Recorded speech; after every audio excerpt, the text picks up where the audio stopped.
The silver platter in Alora Ripley's hands didn't just shake. It vibrated with the rhythm of a heart that had been told to stop beating 12 years ago. The air in the great hall of the Blackwood estate was thick, cloying with the scent of expensive bourbon roasted meat, and the suffocating predatory musk of 50 dominant alphas. Alora kept her chin tucked so low her collarbone ached, her gaze fixed on the scuffed leather of the high alpha's boots. To them she was a ghost in a gray uniform. A piece of furniture that breathed. An Omega so broken she hadn't uttered a single word since the night the fires took her family and left her an orphan of the pack's mercy. More wine, girl. And look up when I'm speaking to you, snarled Julian Vane, the future heir of the Blackwood lineage. He didn't wait for her to comply. He reached out, his fingers like iron talons clamping around her jaw, forcing her head up.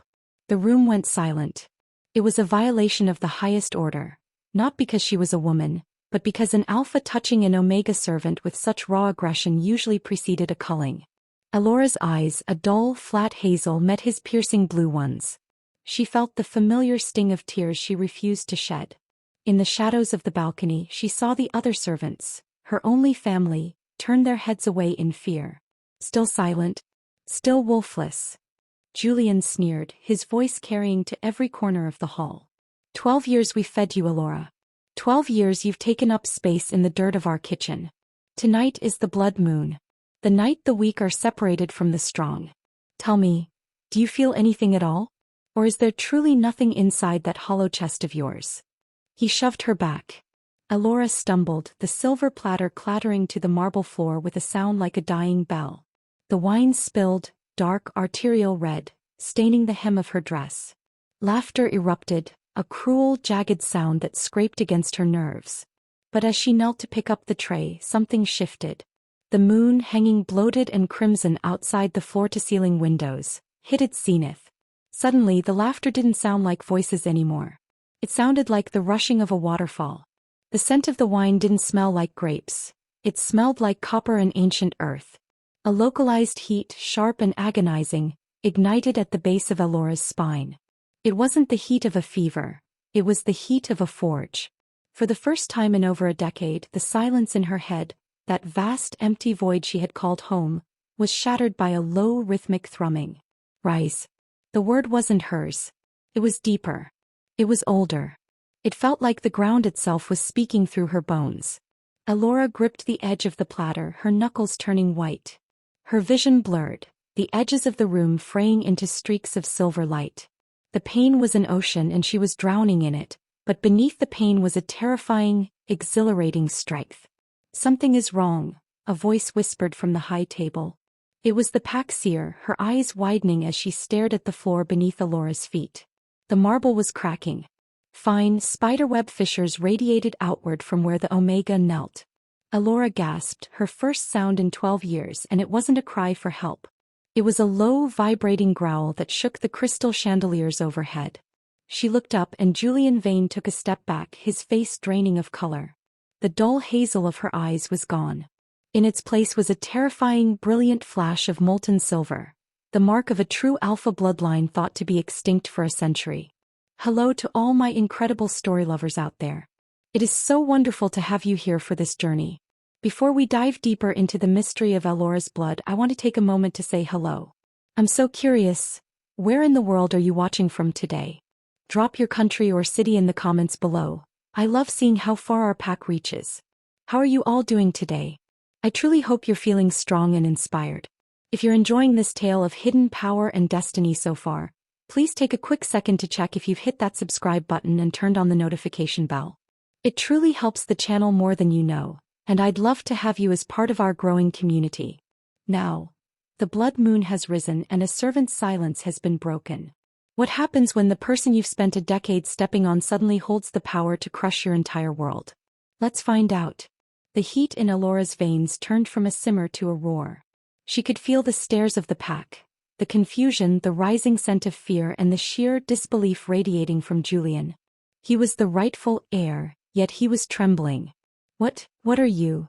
Julian whispered, his hand reaching for the silver dagger at his belt. Alora stood up. She didn't do it slowly.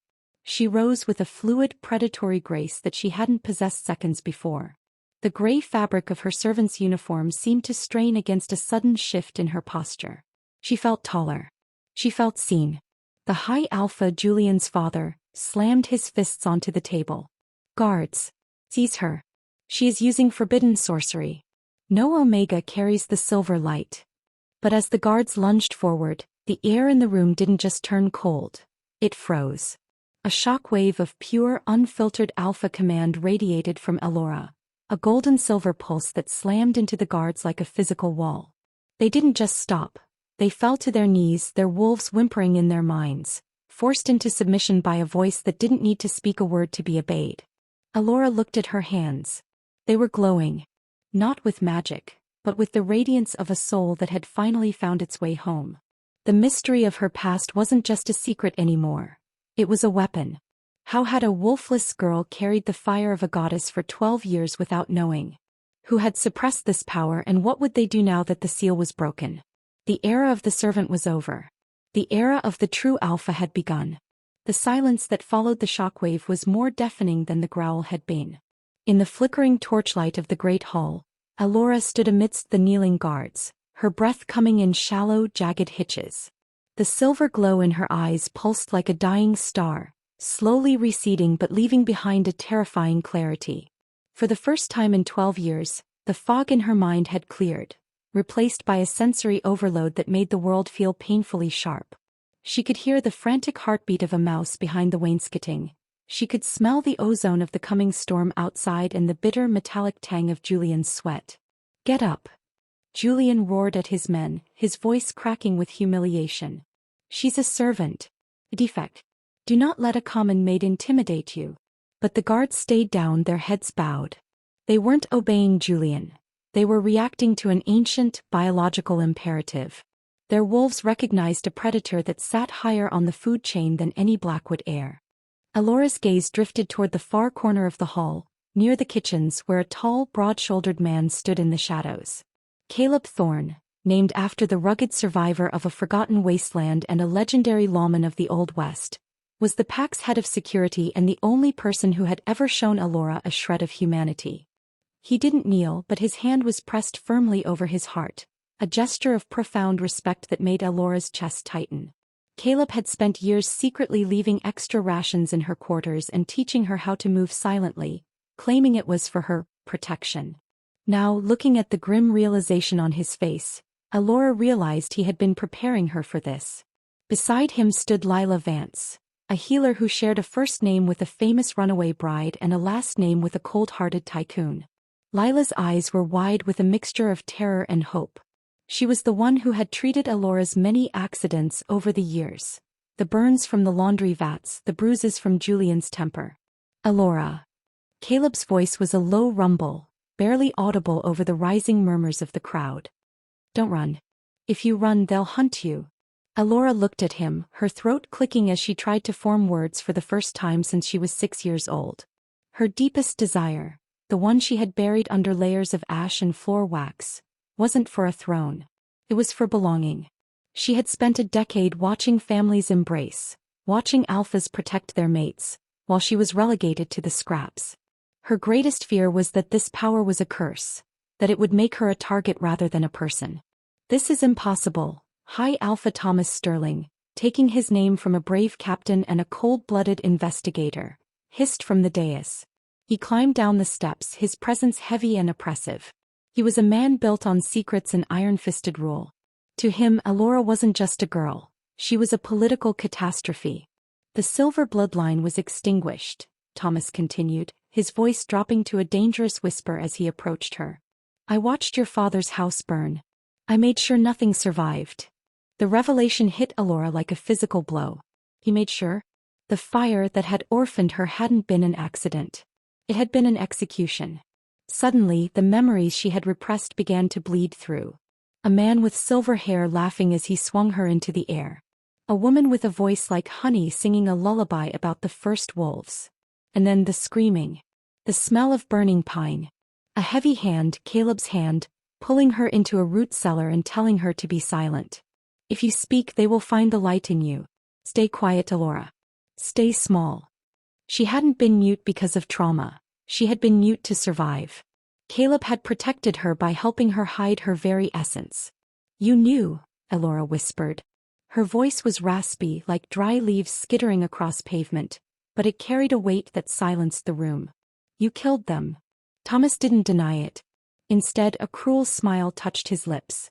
I did what was necessary for the stability of this pack. A true alpha is a myth that breeds rebellion. You were supposed to be a broken tool, Elora.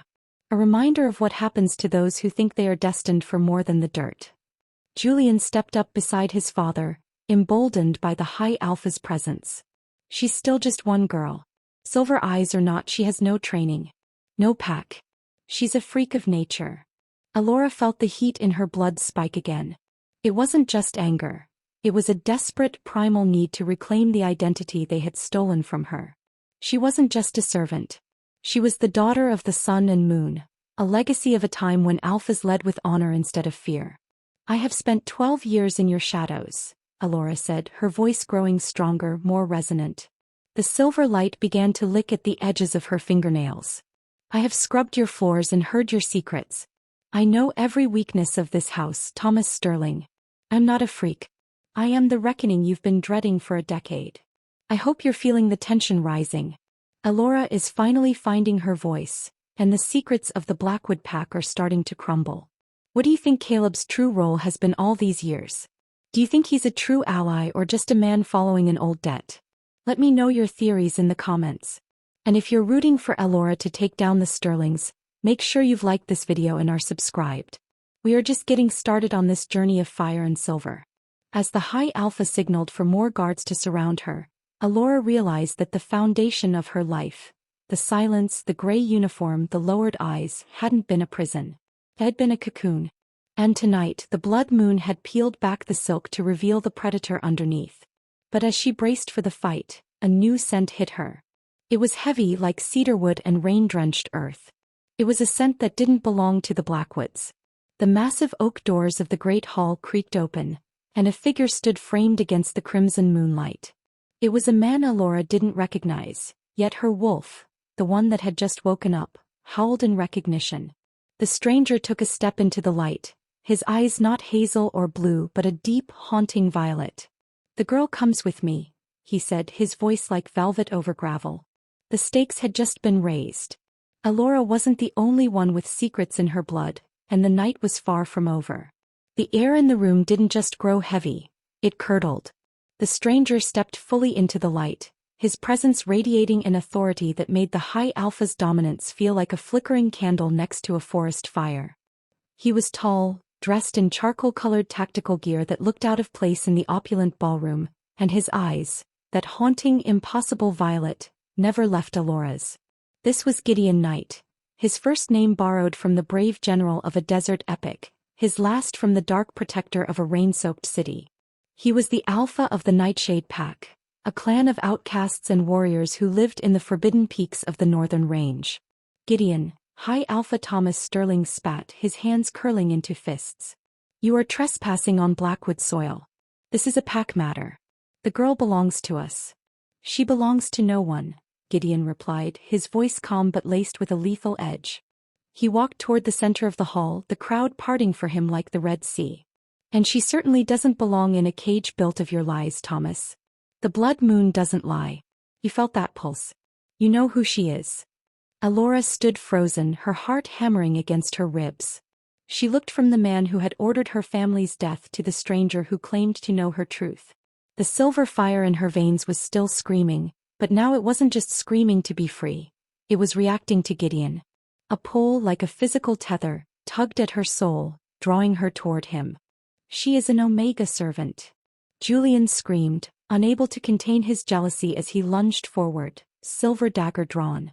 She's a glitch in the system and I'm going to fix it. Everything happened in a blur of motion. Julian moved with the speed of a trained alpha, but Elora didn't even have to think. Her body moved on instinct, a grace she had never practiced. She pivoted on one heel, caught Julian's wrist mid-air and twisted. The sound of bones snapping echoed through the hall, followed by Julian's howl of agony. But she didn't stop there.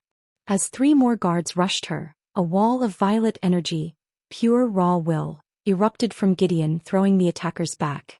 Decision time, Alora, Gideon said, reaching her side in a heartbeat.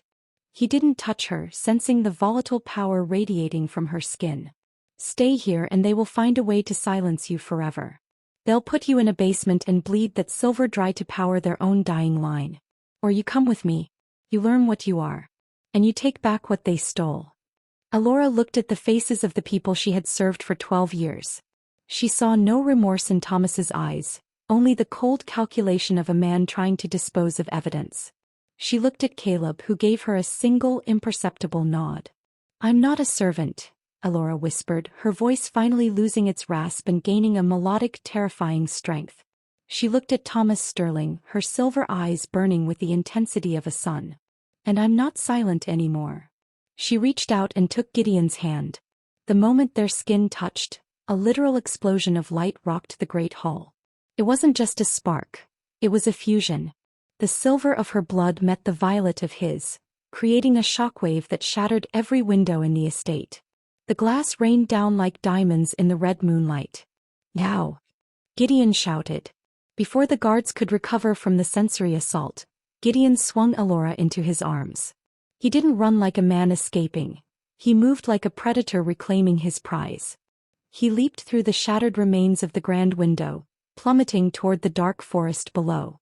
As they hit the ground and vanished into the treeline, a final revelation echoed in Alora's mind. As she had touched Gideon, she hadn't just felt his strength. She had felt a bond, a jagged ancient connection that had been severed centuries ago. She wasn't just a true alpha. She was his fated mate. And the Nightshade Alpha had been waiting 12 years for the silence to break. Are you guys holding your breath yet? Because I am. The silent servant just broke the heir's arm and jumped out a window with a mysterious alpha. This is the definition of a game changer. What do you think is hidden in the northern range? And how do you think Julian is going to react to being humiliated by the girl he used to kick? I want to hear your wildest theories in the comments. If you're loving the way Alora is finally fighting back, smash that like button and make sure you're subscribed so you don't miss part 4. The forest was a blur of shadows and moonlight as Gideon carried her deeper into the mountains. Behind them, the baying of the Blackwood hounds began to rise, a sound of death and pursuit. Alora clutched Gideon's jacket, her head spinning. Why? She managed to gasp out. Why me? Gideon stopped at the edge of a roaring river, looking down at her with an expression that was part reverence, part hunger. Because, Alora, the world thinks the Silver Alphas were kings. But they weren't. They were the heartbeat of the earth. And without a heart, the world has been rotting for 12 years. I didn't come to save a servant. I came to find my queen. Behind them, the first of the Blackwood enforcers broke through the brush, their eyes glowing red with bloodlust. The hunt was on. The northern range was a fortress of jagged stone and ancient pine, where the air was so thin it felt like breathing diamonds. Gideon didn't take Alora to a palace. He took her to the Crucible, a hidden stronghold carved into the very marrow of a mountain. For the first 3 days Alora did not speak. The silver fire in her blood hadn't vanished. It had settled into a low, thrumming fever that made her skin tingle and her senses razor-sharp. She spent hours staring at her hands, the same hands that had scrubbed the Sterling family's grease from iron pots, now humming with the power to level a forest. Gideon was always there, a silent shadow in the periphery. He didn't pressure her. He brought her simple meals, steak seared over open flames, mountain berries, spring water, and left them without a word. It was a strange, jarring contrast to the Blackwood estate, where every meal served was a reminder of her lowliness. Here the alpha of the Nightshade pack treated her like a guest, or perhaps something more sacred. You can't hide from it forever, Alora, Gideon said on the 4th evening. He was standing by a massive stone hearth, the firelight dancing in his violet eyes. The power isn't a guest in your body. It is you. Alora stood from the furs of her bed, her movements still possessing that new feline grace. I don't know how to be it, Gideon. For 12 years I was taught that my only value was in how little space I took up. How am I supposed to lead when I've only ever followed? Gideon stepped closer. The scent of rain and cedar filled her lungs, making her wolf stir with a soft, appreciative purr. You don't lead by following rules. You lead by breaking the ones that were meant to destroy you. He reached out, his hand hovering near her cheek. Alora didn't flinch. She leaned into the warmth. When his skin finally touched hers, the tether she had felt in the ballroom snapped into a vibrant, living bond. It was an intake of breath, a shared heartbeat. "You're my mate," she whispered, the realization finally anchoring in her mind. "I've known since the moment I saw you kneeling in that hall," Gideon murmured, his voice thick with an emotion he usually kept locked away. "I spent years tracking the silver line thinking I was looking for a ghost. I didn't expect to find my soul." The tension between them wasn't just romantic. It was a collision of destinies. But before the moment could deepen, a frantic knocking echoed at the heavy oak door. Caleb Thorne burst in, his breath coming in ragged gasps. He looked battered, his tactical vest torn and stained with blood. "Caleb." Alora rushed to him, her heart sinking. "What happened? Did the Sterlings—" "They're coming, Alora," Caleb wheezed, collapsing into a chair. "Thomas has declared you a bioterror to the other packs. He's claiming the Nightshades kidnapped an innocent Omega and are using dark magic to simulate the silver glow. He's rallying a coalition." But as Caleb spoke, Alora noticed something. A small, rhythmic ticking sound was coming from his pocket. She reached out, her newfound alpha instincts screaming a warning. She pulled a small black device from his jacket. "A tracker." "Caleb." Alora's voice went cold. "How did this get here?" Caleb looked at the device, then back at her, his eyes filled with genuine confusion and fear. I don't know. I escaped through the old tunnels. I thought I was clear." Gideon snatched the device, crushing it in his palm. "It's a red herring," he growled. "They didn't just track you, Caleb. They let you escape, so you would lead them straight to our front door. And there's more." He looked at Alora, his expression grim. "The device isn't Blackwood technology. It's marked with the seal of the Lunar Council." The Lunar Council was the supreme governing body of all wolf packs, the very people who were supposed to protect the Silver Line. If they were involved in tracking Alora, it meant the betrayal went far deeper than a single jealous high alpha. It meant the entire world wanted her dead. The walls are closing in.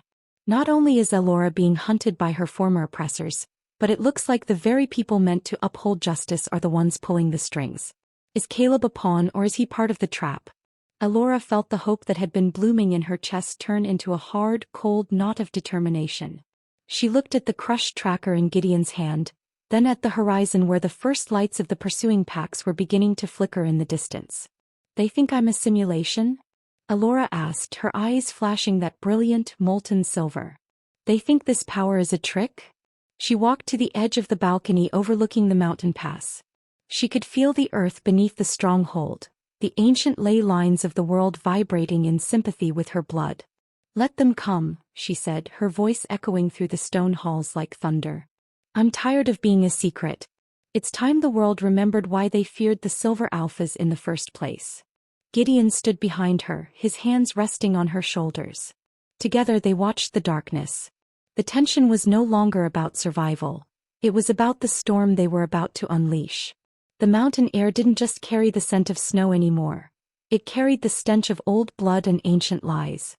As the coalition of packs led by Thomas Sterling encircled the base of the crucible, Gideon moved his people into defensive positions. But inside the war room, a different kind of battle was unfolding. Alora stood before a massive stone map of the territories, her hand hovering over the Blackwood crest. The silver light in her veins was no longer a flicker. It was a steady, rhythmic pulse that seemed to sync with the very heartbeat of the mountain. The Lunar Council wouldn't intervene for a bioterror claim from a minor pack like the Blackwoods, Gideon muttered, pacing the room. "They only move when a prime legacy is at stake. Someone told them you were here long before Caleb arrived." Caleb, still nursing his wounds, looked up sharply. "I came straight here. I swear on my life, Alora." "I believe you, Caleb," Alora said softly, though her eyes remained on the map. "But you weren't the only one who knew where I was taken." She turned to look at Lila Vance, the healer who had accompanied Caleb to the stronghold. Lila had been quiet, her hands busy tending to the injured warriors, but as Alora's silver gaze locked onto her, the healer's breath hitched. "Lila," Alora said, her voice dropping into a register of command that made the stone walls vibrate. "You told me once that you were there the night the fires took my parents. You said you tried to save them." Lila nodded frantically. "I did. I was just a girl then, a junior healer, but I saw the flames. You didn't see the flames, Alora interrupted, stepping forward. The silver light in her eyes flared, casting long, haunting shadows across the room.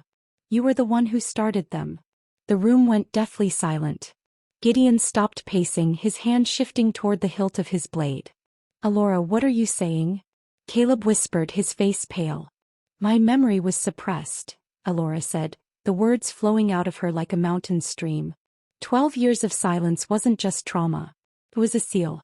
And the seal wasn't placed by Thomas Sterling. He's a brute, a killer, but he doesn't have the magic to bind a true alpha's voice. She pointed a glowing finger at Lila. You are not just a healer. You are a high priestess of the Lunar Council. You were sent to the Blackwood Pack 12 years ago to ensure the silver bloodline stayed dead. When you couldn't kill me because my father's protection was too strong, you silenced me. You bound my wolf and watched me scrub floors for a decade, waiting for the day my blood finally gave up. Lila's facade didn't just crumble, it vanished. Her posture straightened and her eyes, once soft and fearful, turned a cold, calculating gold. A ripple of power distorted the air around her. I did what had to be done to preserve the peace. Lila hissed, her voice echoing with 1,000 years of authority.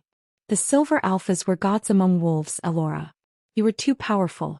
You unbalanced the world. Every time a true alpha rises, war follows.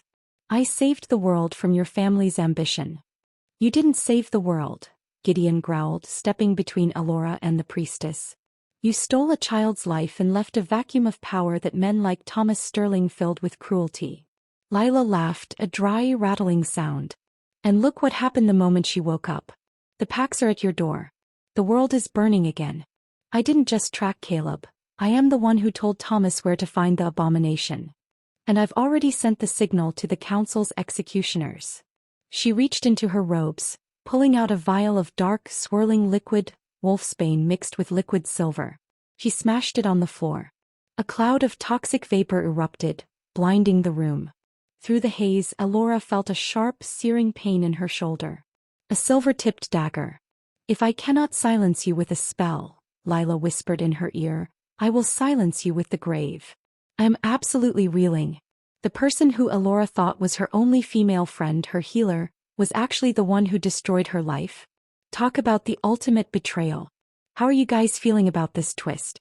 Did anyone suspect Lila was more than she seemed? Let me know in the comments. This is exactly why you can't trust the quiet ones. Alora fell to her knees, the liquid silver in the wound fighting against the natural silver in her blood. The agony was unlike anything she had ever felt. It was a war inside her DNA. Gideon, she gasped, but she couldn't see him through the mystical mist. She heard the sound of the stronghold's gates being rammed from the outside.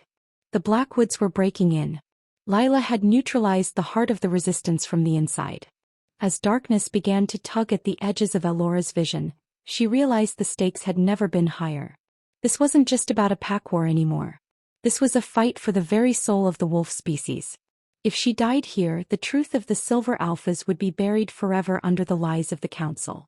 I won't let you win, Alora wheezed, her hand clutching the stone floor. But as Lila raised the dagger for the final strike, the mountain itself seemed to groan in protest. The midpoint had passed. The revelation was out. And the true battle was only just beginning. The world didn't end with a bang. It ended with the cold, metallic slide of shackles. The silver-tipped dagger had done its work. Even with her true alpha blood fighting the toxin, the sheer concentration of the Lunar Council's poison had paralyzed Alora's wolf. As the mist cleared in the war room, she watched through a haze of pain and blurred vision as Gideon was swarmed. He fought like a god of war, his violet eyes glowing with a desperate, feral light, but Lila's treachery had been surgical. She had released a containment field, an ancient relic of the council, that dampened the powers of any alpha within its reach. Alora. Gideon's roar was the last thing she heard before a heavy blow descended, plunging her into a cold, suffocating darkness. When she woke, the smell was the first thing to greet her. It was the scent of damp stone, rot, and 12 years of her own repressed misery. She was back in the sublevels of the Blackwood estate, the pit, a place where even the lowliest omegas feared to tread. She was suspended by her wrists from the ceiling, her toes barely brushing the frigid floor. The shackles weren't iron. They were solid silver, etched with runes that hummed with a low, agonizing frequency. Every time her heart beat, the silver pulled at her energy, draining the fire from her veins and replacing it with leaden despair. "I told you, Alora," a voice echoed from the shadows. Thomas Sterling stepped into the dim light of a single torch. He looked different now, triumphant but with an underlying current of frantic fear. He knew he was holding a ticking time bomb. "You were born to be beneath my feet." This little awakening was just a final gasp of a dying flame. Where is Gideon?" Alora's voice was a ghost of its former strength, cracking with every word. Thomas laughed, a jagged sound that bounced off the weeping walls. "The Nightshade Alpha is being handled by the Council. He'll be executed for harboring a high-level threat. As for you, Lila wants you alive for the extraction. Apparently, true alpha blood is a potent ingredient for their stability spells. They're going to drain you ounce by ounce until there's nothing left but the hollow shell I always knew you were." He stepped closer, grabbing her chin and forcing her to look at him. "You thought you were a queen? Look at you. You're back in the dirt, Laura. Alone. Wolfless. Just like before." He left her then, the heavy iron door slamming shut with a finality that felt like a coffin lid. The silence returned, but it wasn't the peaceful silence of her youth. It was a predatory silence that whispered of her failures. She had led Gideon into a trap. She had let her people down. She had trusted a snake like Lila. As the hours bled into what felt like days, the cold seeped into her bones, and for the first time since the blood moon, the silver glow in her eyes completely extinguished. She felt the bond with Gideon fraying, stretched across miles of stone and magic. She could feel his pain, his rage, and then nothing. A vast, terrifying void where his soul used to be. "He's gone," her mind whispered. "You're alone." This was her deepest fear realized. Not just being a servant, but being the cause of destruction for the only person who ever truly saw her. She slumped in her chains, the silver biting into her skin, her spirit breaking under the weight of a decade of reinforced worthlessness. In the dark she began to weep, not for her life, but for the hope she had allowed herself to feel. She was the silent Omega again, and this time the silence felt permanent. "My heart is absolutely breaking for Alora right now. To go from the heights of a mountain thrown back to the very basement where she was tormented. It's the ultimate nightmare. And with Gideon's bond going silent? I can't even imagine the pain." Suddenly, a small sound broke the silence of the corridor outside her cell. It wasn't the heavy boots of a guard. It was a soft, rhythmic scratching. A small stone in the corner of the cell popped out and a pair of eyes peered through. "Alora," a whisper came through the hole. It was a voice she recognized. A young Omega boy named Leo whom she used to share her bread with in the kitchens. "Alora, don't give up. The whole pack, the real pack, we're waiting for you. They can't keep the moon in a cage forever." He pushed something through the hole, a small wilted flower she had once given him to cheer him up. It was a simple gesture, but as Alora looked at the flower, a tiny spark no bigger than a grain of sand flickered in the center of her chest. The Council had her blood. Thomas had her body. But they had forgotten one thing. A true alpha isn't made of power. A true alpha is made of the people they protect. The wilted flower in the dirt was a small, fragile thing, but in the oppressive darkness of the pit, it looked like a beacon. Alora stared at it, her breath hitching. For 12 years she had survived by being invisible, but she realized now that she hadn't been invisible to everyone. The weak, the lowly, the other Omegas who had watched her endure Julian's cruelty, they had been her pack all along. The silver shackles hummed, trying to suck the life from her, but Alora stopped fighting the pull. Instead she leaned into it. "If you want my blood," she thought, her eyes snapping open, "then take all of it." She closed her eyes and reached deep into the core of her being, past the pain and the poison. She didn't reach for the alpha fire. She reached for the earth beneath the stone floor, the ancient roots of the mountain, and the collective spirit of the people who were rooting for her. She began to pull. But she wasn't pulling against the chains. She was pulling the silver out of them. The runes on the shackles began to glow with a frantic, unstable light. The poison in her veins, the liquid silver Lila had injected, began to vibrate. Alora realized that silver wasn't her enemy. It was her element.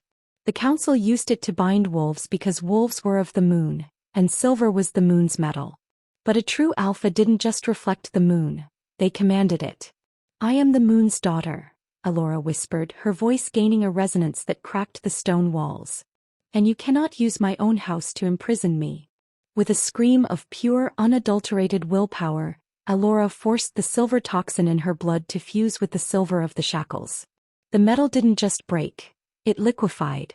It flowed over her wrists like shimmering silk, no longer burning her skin but coating it in a protective, indestructible armor.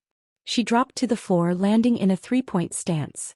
The silver light didn't just return to her eyes, it erupted from her entire body, a radiant aura that turned the dark cell into a cathedral of light. The iron door burst open. 2 guards rushed in, but they froze at the sight of her. She wasn't the broken servant anymore. She was a goddess of the hunt, draped in living silver. Tell Thomas Sterling, Alora said, her voice a symphony of power, that the silence is over. Permanently. She didn't even have to touch them. A wave of her hand sent a pulse of silver energy that knocked them unconscious. She stepped out into the corridor where she found more than just guards. Caleb Thorne was there, his face bruised but his eyes blazing with relief. Behind him stood a small army, not of elite alphas but of the pack's laborers, the kitchen staff, and the trackers who had been inspired by her awakening. The nightshades are at the perimeter, Caleb said, handing her a reclaimed blade. And Gideon, he's not dead, Alora. He broke through the council's containment. He's tearing through the east wing looking for you. The bond, which had felt like a frayed thread, suddenly snapped back into a thick, pulsing cable of violet light. She could feel him. His rage, his love, his absolute determination.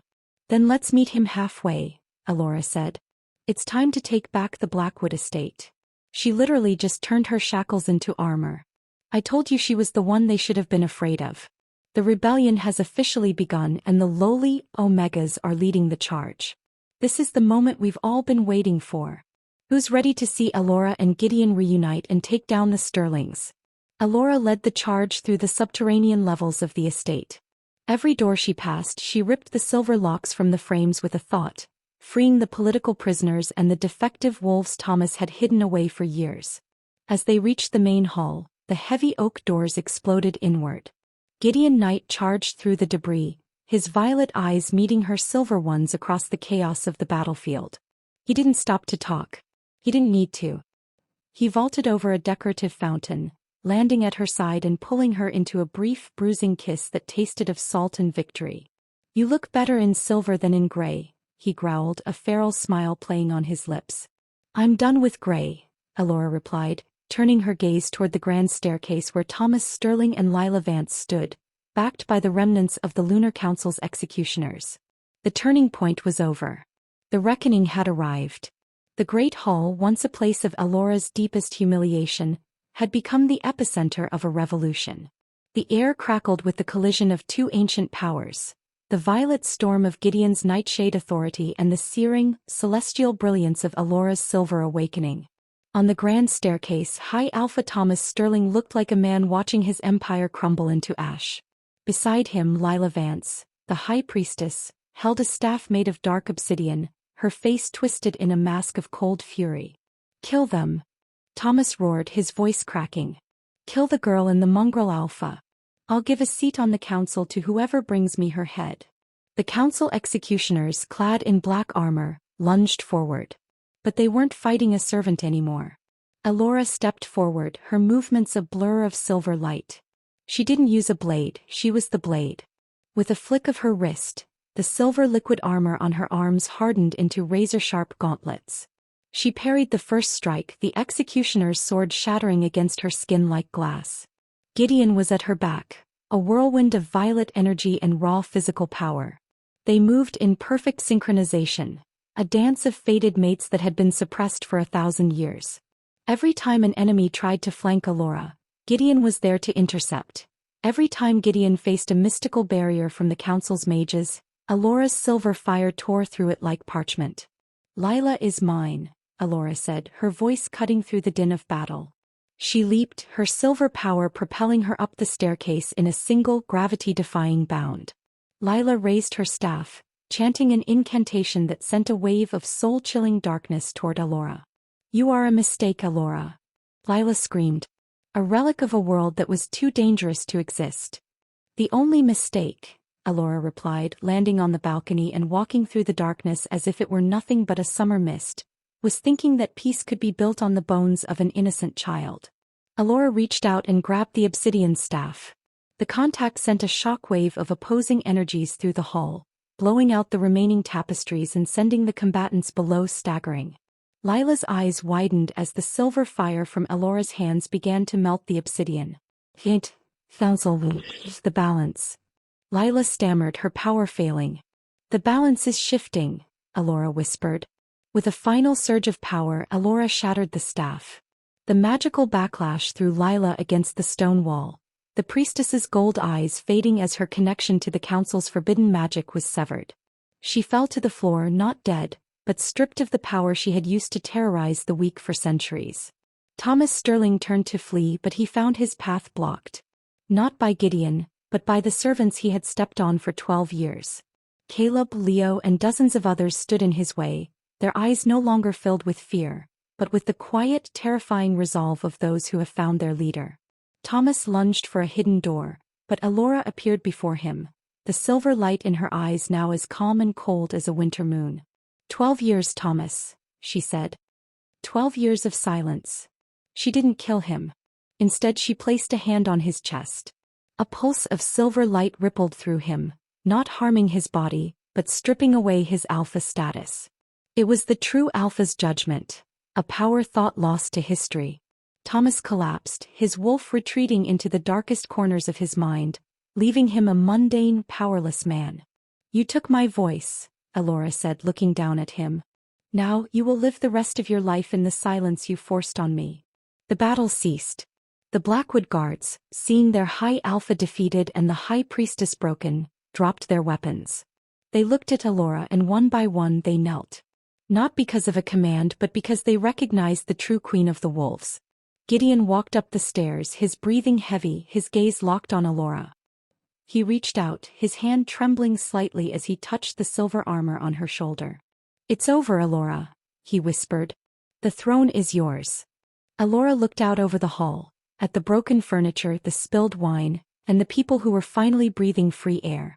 She felt the silver light within her settle into a warm, permanent glow. "It's not a throne," she said, her voice ringing out for all to hear. "It's a beginning. I have goosebumps." Seeing Alora strip the power from the man who tormented her was the most satisfying thing I've ever seen. And Lila, the puppet master, finally lost her strings. What did you guys think of that final showdown? Was that the twist you were expecting? Alora showing mercy by taking his power instead of his life? I think it's the ultimate way to show she's a different kind of leader. The morning after the blood moon didn't bring the usual gray chill to the Blackwood estate. Instead, the sun broke over the northern range in a flood of gold and amber, illuminating a world that had been fundamentally rewritten. Alora stood on the balcony of the master suite, a room she had spent years cleaning but had never been permitted to enter. She was no longer wearing the silver armor of a warrior. She wore a simple flowing gown of white linen, but the silver light still danced deep within her hazel eyes, a permanent reminder of her lineage. Beside her, Gideon leaned against the stone railing, his presence a warm, steady weight against her soul. The bond between them had settled from a frantic roar into a harmonious melody. "The Lunar Council has gone into hiding," Gideon said, his voice quiet. Lila's defeat sent shockwaves through the territories. They won't be coming for the silver abomination anytime soon. Not when half the packs in the country are sending emissaries to swear fealty to the new queen. Alora turned to him, a soft smile playing on her lips. "I told you, Gideon, I don't want a throne. I want a pack where no one has to be invisible. We're renaming this place. No more Blackwood. From today, this is the Silverleaf Sanctuary." Down in the courtyard, the transformation was already beginning. The heavy iron gates had been taken down, replaced by arches of living willow and stone. Caleb Thorne was organizing a new kind of guard, one focused on protection and community rather than intimidation. Young Leo was running through the gardens, no longer a fearful servant but a child of the pack, his laughter echoing against the mountains. The silent Omega, had not only found her voice, she had given a voice to everyone who had been silenced alongside her. "You've changed everything, Alora," Gideon murmured, stepping closer and taking her hands in his. "In 12 years they tried to break you, but all they did was forge something indestructible. I've spent my life looking for a reason to fight. I didn't realize I was looking for a reason to love." Alora leaned her head against his chest, listening to the steady thrum of his heart, a heart that beat in perfect rhythm with her own. "I used to dream of running away. I never dreamed I'd be the one to stay and fix it. But I couldn't have done it without the silence. Gideon taught me how to listen. It taught me who the real monsters were, and who the real heroes are." She looked out at the horizon where the silver-tipped peaks of the mountains met the sky. The scars on her wrists from the silver shackles had faded into faint, shimmering lines, marks of her history but no longer symbols of her pain. They were her medals of honor. The story of the mute servant who became a queen would be told for generations.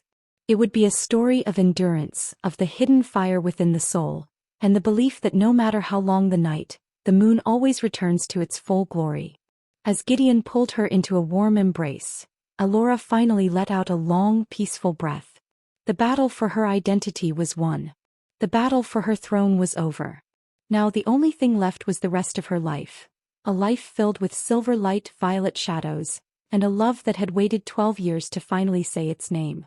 And that, my dear story lovers, is the end of Alora's journey. From the shadows of a kitchen to the light of a new era, she proved that your past does not define your power. It only prepares you for it. I am so incredibly moved by her story, and I hope you are too. If you enjoyed this emotional ride, please leave a comment with the word silver to show Alora some love. What was your favorite moment?